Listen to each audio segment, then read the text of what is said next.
views and opinions expressed within the following program are solely those of the individual. These views and opinions do not necessarily represent those of Shaw TV. Hey Calgary, I'm Kevin Chorney. Today is Thursday, February 7th, and this is Calgary Now.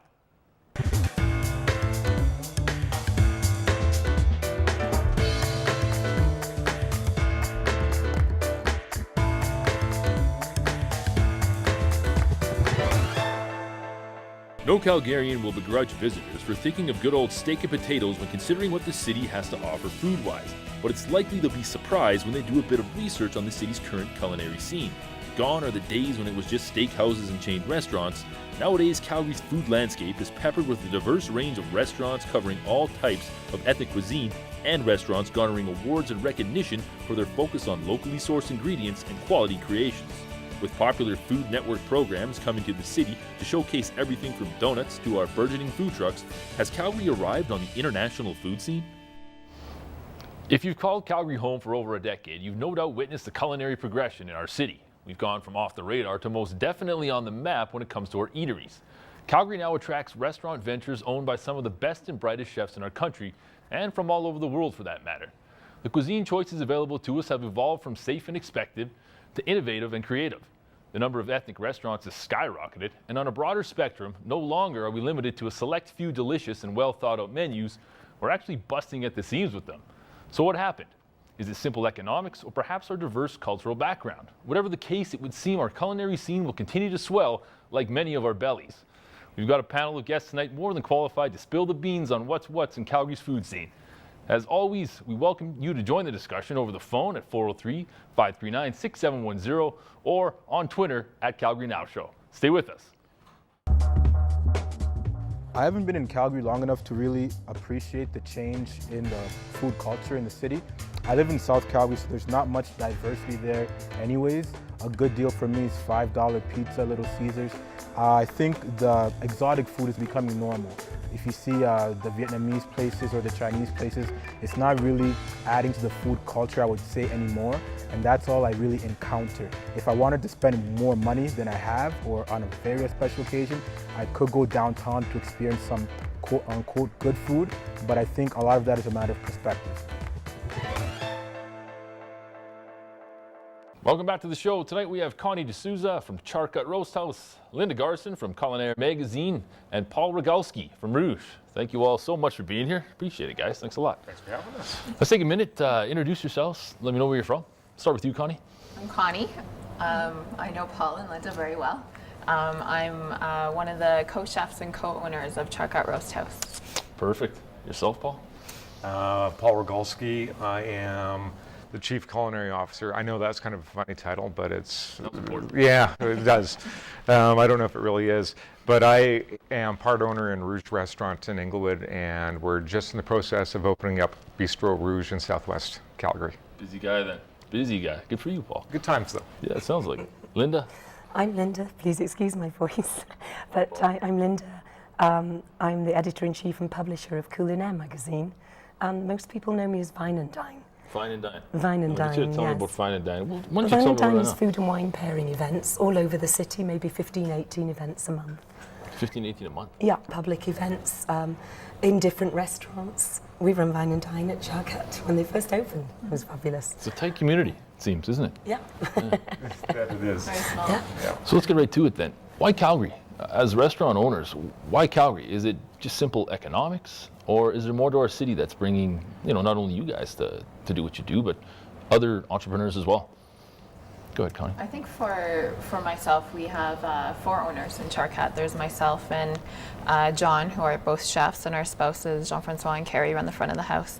And I'm born and raised Calgarian, but we were living outside of the city for about 4 or 5 years in the States, and we're kind of deciding where to open our restaurant, and decided on a lot of different big cities, just because that was kind of I think chefs would always like to open up the restaurants in big cities. That's Probably kind of makes the the most egos sense. of chefs, yeah. Sure. But Calgary always came into the mix. I mean, mostly because we knew the demographic and the culture and economics have always been great in Calgary. But we really wanted to be a part of the growing culinary community. And Paul was one of the leaders in the industry with Rouge. He started it, I think, well over 10 years ago. Oh, 10 years We're now, coming isn't up on our 12th anniversary. Wow. 2001. Yeah, so I mean, Paul was right in there when just on the cusp when the city was starting to emerge with new culinary restaurants and festivals and such, and he was one of the leaders in making Calgary a culinary destination, and we saw that and we wanted to be a part of that growth. So it's one of the reasons why we opened our So restaurant what here. made Calgary this destination, do you think, Paul? Well, do you know, I tried leaving Calgary. I went over to Southeast Asia, and I learned a whole bunch about international contract negotiations after I was already there. So I came back home, and then I left again. I worked in Grand Cayman. One thing that brought me home was the mountains. Just the landscape, the physical beauty of the city has so much to offer. And I love the change of seasons. And I love the sense of community. But the thing that I think really enticed me to stay here as a chef and open up my own restaurant had to do a combination of the business community, the fact that Calgary seems to do very well. But Calgary also is a place where it's become, over the past decade, very cosmopolitan. So we've now seen a whole bunch of more influences and different cultures come to Calgary. I'm sure, Connie, you found the same as well. Our clientele base isn't necessarily Calgarian. We could have people from New York, from London, from Australia. Like it's a varied group of people. So to have an opportunity to create cuisine for an audience that'd be appreciated, that's a bad word, appreciative of it, it was more than I could say no to. Yeah, well, it sounds like there's a bit of appeal to our city then. This is probably what you witnessed as well. I know you. Absolutely. I came for 13 months in 2003 with the British government. I chose to stay. Don't tell the British government. No, it's okay. No, I chose to stay here because this city is brilliant. It is amazing. And for me, it's the entrepreneurial spirit. In this city, if you're successful, they go, you go, girl. Yeah. I've been to cities where you're successful and they go, oh, why is she successful and I'm not? You know, it's a very different attitude in this city. People are supportive and they want you to succeed. I think it's fantastic. Clearly a lot of money thrown around in Calgary. And it just... That helps. It seems like it's such a risky business running a restaurant. I mean, there's a lot of overhead to deal with. Economics, maybe center point? Yeah. I mean, I hate to just paint it with that brush, but I think a lot of people like to spend money on good food in our city. And clearly that's, a big, I would think, motivating factor for opening in the city.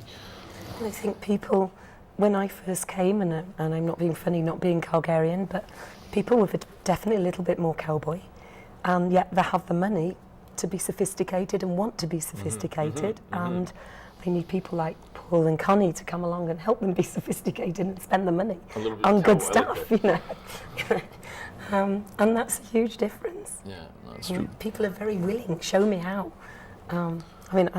I started a wine course in January 2008. It was a one-off. I'm a wine educator. A night a week for 3 weeks. One-off course, it sold out 47 times. 47 times? What does that tell you about this city? Oh, that's incredible. People want to learn. Yeah, so I They're imagine eager to learn. the two of you would probably notice the same type of patrons in your restaurants as well. Absolutely.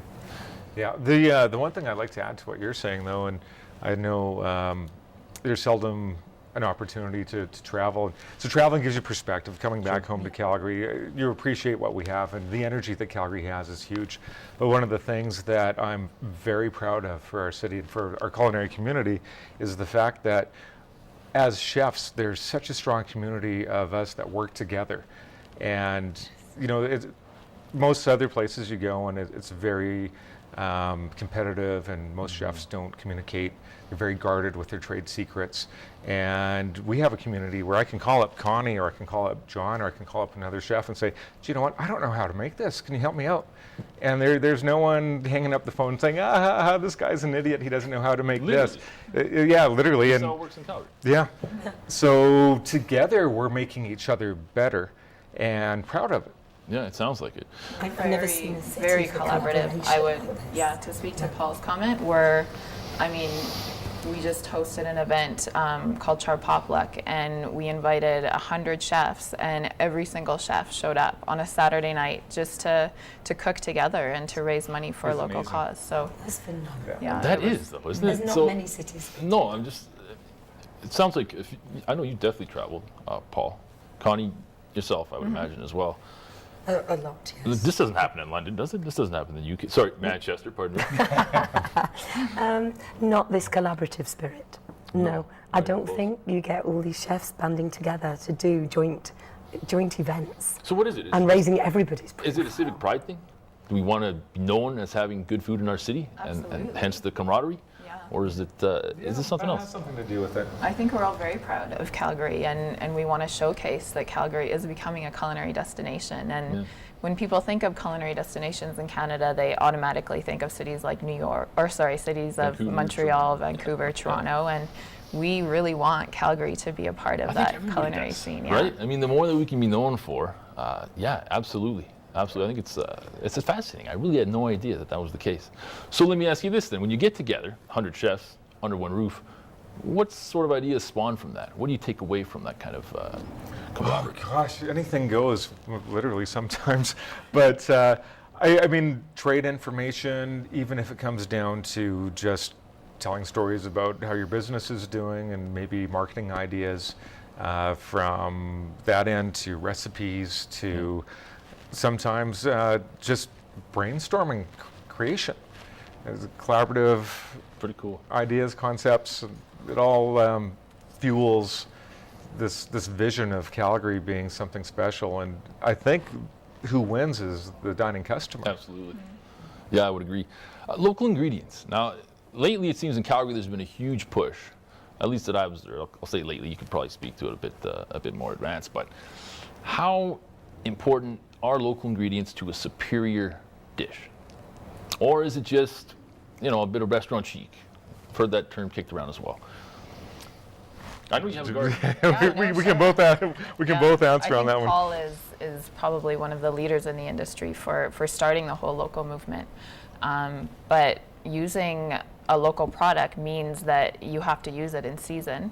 You're not going to get asparagus in Calgary in December, so it's not going to be local. It's not going to taste as great. And to make a superior dish, it all goes back to flavor, I think. And so using the seasonal ingredients will ensure that you're getting the best possible flavor. Seems fair. Do you find that people are in the restaurant looking for that note, that there is local ingredients being utilized? Is it important to a lot of diners? I think to some, and Yeah. to some, they want a good experience overall. They don't really care where the food comes from. But it's becoming more and more one of the demands that the customers are putting on a restaurant. 5 years ago, I think we could have a local menu, and do you know what? I have a story just to point out how Calgary's changed. Please. The back of our yard, we used to have this big row of raspberry bushes, and one of the first lunches that we opened up the patio in the summertime, because it was raining. It was one of those years where we didn't really have sun until July. You get a few of them. Yeah. Yeah, but the raspberries were amazing. So I sent out a cook, and we were picking raspberries to order. And we literally had customers saying, no, I don't want that. Like, why would I want raspberries from your backyard? I want raspberries that are coming from a container. So to me, that was like one of those head scratchers. I did not get it at all. This is the best that we can offer, and it's a slice of time. It's going to be gone tomorrow, maybe. Let's enjoy it now. And we went from having a frustration creating cuisine out of a garden because of that sort of perception. And for us, it killed us. We were banging our heads against the wall. But now we can't keep any of our produce in the garden. It's gone faster than we can grow it. And that says that people really have made a mental change. Yeah, finally. Right. Yeah. That's great. That's great to hear. Because I'm definitely one of those people. I think it's important. If you can do it local, you can get it fresh. Well, why not, right? Yeah. Folks, we're going to take a quick break. If you have any questions, please feel free to give us a call or shoot us a tweet. Stay with us.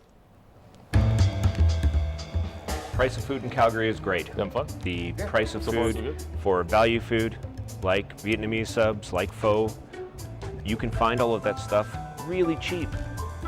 You can find really great ingredients done really, really well for a good value. And then you can pay way too much, like you can in every other city in the world, where you go to a chef's restaurant and they say, because my chef is here, you're going to pay this. Calgary's fine. Calgary has a great food culture, absolutely great. I come from a time when there didn't used to be a great food culture here, and I'll tell you, there is so much choice in this city now that if you can't find it, it's because you're not looking for it. And if you're paying too much, it's also because you're not looking for a better deal. I think people who default to, the old kind of big box steakhouse and then moan about the cost of the food and the taste of the food, there's lots of other choices out there. Go find them. Great prices, delicious food. Welcome back. Tonight we're discussing Calgary's evolving food scene. So, have we raised the bar so high in Calgary now that restaurants constantly have to keep on their toes and bring their A game, or they risk losing putting butts in the seat? Yeah, That's an interesting question. I think so. I do. I think so. The consumer clearly wins in that regard. Definitely, there's a lot of choice. Yeah, Yes. yeah. But as a restaurateur, what would you say to that? I think you have to be good to succeed, and you can't fake it. People are smart. The consumers know that they can go to somewhere else. And people are becoming more refined too, I think, as time passes and they do experience new culinary creations. So how important then is it to innovate? It's very important. I think the Calgarian Diner is very well traveled. They've been all over the world, Europe, Asia, all over. And they want the food that they can have in those countries in Calgary. And so we need to raise the bar ourselves to be more creative, to be more innovative, and not just competing with each other, but we're competing with major culinary cities around the world now. Yeah, And absolutely. Well, especially if you're going to, put us on the map, like it sounds like that should be the plan, and it is the plan. I want to talk about gluten a little bit. And gluten seems to be, in some circles, the new trans fat, if you will. You have to look Now- at my June magazine online and you can read all about it. Oh, is that right? Last June, yeah. Check it out. But I guess with an emphasis on eating gluten-free cuisine, now I know it's, personally for me, I don't really care, right? But it's clear that it's just around the corner. When we talk about innovation and we talk about gluten-free, how much of a challenge is that? Or is it at all? I think it's becoming more, I hate to say mainstream because I don't want to really consider it a trend. It's a real sickness. People with celiac disease, Of course. But it's coming more well known and more common. So I think restaurants are doing everything they can to alleviate the diner's stress of eating out and with certain allergies and being celiac, being gluten-free. We need to offer dairy-free dishes at CharP. Believe it or not, we're a roast house, but we even get vegetarian diners that we have to accommodate to. And that's one of the things that John and I focus on daily with our ever-changing menu, is trying to be more accommodating to these guests. Well, talk about being creative. So if a vegetarian walks in, what do you do? Well, specifically, how would you serve a vegetarian charcut roast house? we do try our best to support most of our local farmers and producers. So because our menu changes daily, we always have quite a lot of different products on hand, so we're able to just think of dishes, and that's fun for us to think on the fly with different creations to come up with for these diners. So is a gluten-free menu, or at least a section of it, now part of a smart business model for a restaurateur? I think so, to the point that we build our menu gluten-free and advertise items that have gluten in them. And it's not that everyone has a celiac allergy who is wanting to eat gluten-free. I think the book Wheat Belly has changed a lot of people's thought on wheat, and they look at gluten-free as a great way to manage weight. But at the end of it, we do have the ability to create food that is fresh, and we have different things on the market available to us for thickening agents, so you don't necessarily have to use flour to thicken the soup. Right. You can do something more natural and use the vegetable that, use the, Sorry, say again? As I say, you can use corn and potatoes Right, and right, right. other things. Yeah. So there is alternatives. There is. And at my events, Vine and Dine is 6 foods paired with 6 wines, 6 more courses. And I haven't found a restaurant yet in this city that hasn't said, when I've said, oh, I have a gluten-free person coming or a lactose intolerant person, everybody is immediately, let's make sure they have an alternative. Nobody says, well, they're out of luck then. Well, of course. Everybody says, no, of course If we'll you want to prepare. sell somebody a meal, you're going to have to cater to them. But everybody's extra helpful, I have to say. Is that unique to Calgary? I've not encountered that in many other cities. I'm sure it happens, but here I would say it's So it kind of sounds extra like, helpful. is it fair to say in our city there's, I guess, that air of pretentiousness is lacking that you'd find in other cities? I don't find it pretentious here at all. That's good. No, likewise. Yeah, likewise. absolutely. There's very premium restaurants in this city and they're not pretentious. No, it's true. I mean, I'm sitting next to 2 of them now. And I don't dress up to go to either of them. No, I'm teasing. A little bit about the, as I alluded to in the introduction, there's a lot of ethnic cuisine in Calgary that wasn't here even 10 years ago. But it's interesting because you look at the Vietnamese, the soup houses, the pho houses, and even the sushi joints. They're a dime a dozen now. There's a lot of these joints around. Have they maybe diluted their own market to the point where maybe it's kind of tough for them to stand out? They have to be good Yeah, to they have survive. to be good. And there are some extremely good ones.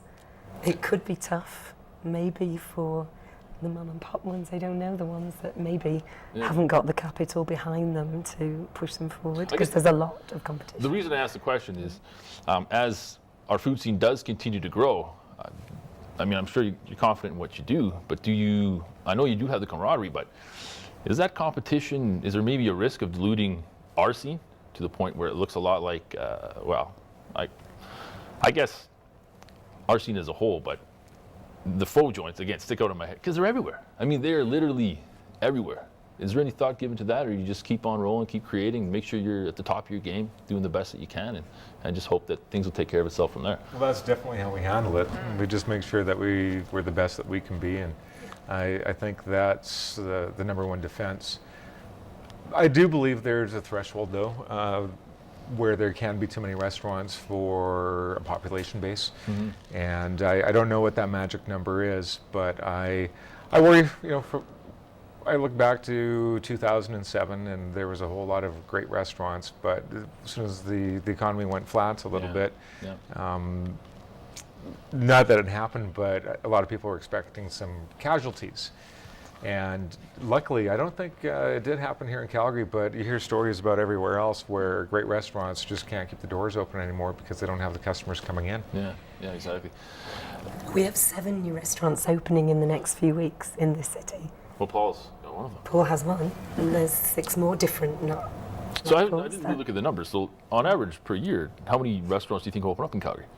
No, how many I would think the open? year There must be. that CharP opened, there was 80 restaurants, new restaurants that open in the city. That's But I don't look at it as kind of diluting the market. I think it's great for the diners. It's good for the chefs and the restaurant owners. It kind of pushes us to be more creative and to want to be at the top of our game. And I think it's great. I think at great the end of the day, you're right. The diner does win. Might have to look around a little bit harder for the good spots, but at the end of the day, the variety's there.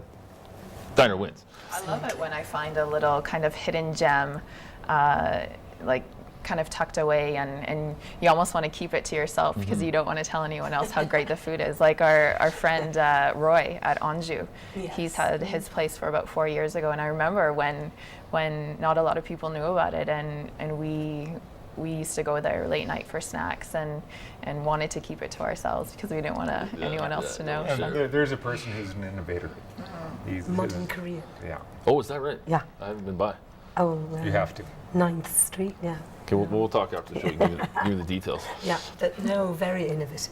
So it seems most of the fine dining experience that you can have in Calgary is essentially within the core of the city.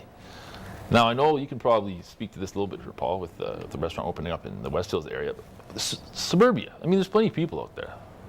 Why aren't we seeing more of these non-chain, locally owned, operated, good restaurants make their way a little bit outside the core?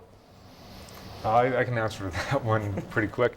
We've been looking for a location since 2006. Wow. And there's just not the real estate out there. So Southwest Calgary, Northwest Calgary, they're very much developed in a sense where there's a central mall location, whether it's Market Mall or West Hills. And yeah, and there's not a heck of a lot besides that. So it pushes the business opportunities into the Beltline and then downtown. So it's kind of a catch-22 though, because when you are downtown, I mean, your rent, if you're paying rent's going to be a little bit higher, cost of overhead a little bit more. It's a little frustrating at times, the way that our city's, urban sprawl is sort of dictated. That's how things have to go. I haven't really thought about it from that perspective. I imagine some might be thinking those thoughts. For myself and my business partner, Olivier, I think we just looked at it from roll with the punches. We both live in suburbia ourselves, so it's just part of life, and you adapt and get used to it and accustomed to it, I think. I think it's definitely riskier having your business outside of the downtown core. I mean, being downtown, you can count on having great lunch business every day, people booking reservations on the weekend. But there's great success stories as well in people that have opened up in the suburbs. And I think people are really hungry for neighborhood joints. We get it all the time where people kind of living in southwest and southeast or northeast in the rural areas that they don't want to drive all the way downtown. They want to, particularly on a Saturday night. They want to have a place that they can just go to. It can be a bit quiet to home downtown, can't it? On a Saturday night. Yeah, there's been great success stories like Alloy with Rogelio and Yuri that opened up in kind of that weird industrial area over by Chinook, and with a V from Sidewalk Citizen Bakery, who opened up behind Chinook Center in an industrial area that nobody would be able to find. There is some successes to be had. It sounds like. If you do it well. Yeah, certainly, and they do it particularly well. Very good point. Those guys, yeah. Now, a good meal can really only be great with that support group, with that service. How tough is it to find that team? To find those people in our city that are willing to really believe in what they're doing and provide the service that people have come to expect. Has it been a bit of a challenge, or are we ripe with people that are willing to celebrate your business and make it work? It was hard, especially on the front end, to find really great service staff when we first moved back to the city. Moving from San Francisco, where people look at serving in a restaurant as more of a career. So it was a little bit difficult, but I think now we have a great team at the restaurant, and Paul has a great team, I know, and there's always hungry people we find, especially in the kitchen, where students are coming right out of school some students even looking to work for free just to get their foot in the door. So is that right? It's I think especially with the number of restaurants that are opening in the past few years, there's a good demand for good people out there. Folks, our half hour is almost up. After this quick break, we'll wrap it up and ask a random question. Stay with us. I think the price for quality variance in Calgary food is fairly good, but you do have to hunt it out sometimes. It's really up to you to go and find the good quality deals for the price that you want to pay. If you decide to pay $87 for 5 pieces of sushi, that's totally up to you. If you think you're a foodie enough to decipher really good sushi from really bad sushi, I don't think the majority of people in Calgary are really going to care whether or not you yourself can go out and find those $5 Vietnamese sub deals and the pho for an extra $3. It totally makes it worth it. Folks, welcome back. We're going to jump right into our random question. Now, guys, the way this works, I honestly have no idea what's on these cards. Linda, I'm going to let you do the honor. Pull the card, pass it back to me. I'll ask the question. It's going to have nothing to do with food, nothing to do with anything we've talked about, but it'll be fun. The question is, what are your thoughts on the alderman terms changing from 3 to 4 years? We're getting a little civic poly here. I don't vote in Canada. I'm going to hand that okay, fair to enough. Canadians who vote. You had that one off? Yeah. What do you think? Is it a good idea? Well, you know what? I'm a huge fan of our alderman down in Inglewood, so I like it. Is that's Giancarlo Carraz? It is, yeah. He's an involved guy, isn't he? He's the best. Yeah. And he's a forward thinker, and he understands large cities, and he understands this city. Yeah. Yeah. No, he's a friend of the show. He's been on before. We're gonna have him back. I'm a Good big guy. fan. Yeah. He's good stuff. What do you think? I agree. Yeah, John Ma comes into our restaurant all the time, and he's a great man. So and 4 years. You're looking for the 4 years? Yeah, let's do it. 4 years? All right, 4 years. There it is. Folks, thanks everybody for joining us. Hoping you shed some light on what you think is a fun topic. You can keep the conversation going on Facebook and Twitter. And of course, if you have a topic you'd like us to discuss, by all means, drop us a line. Take care.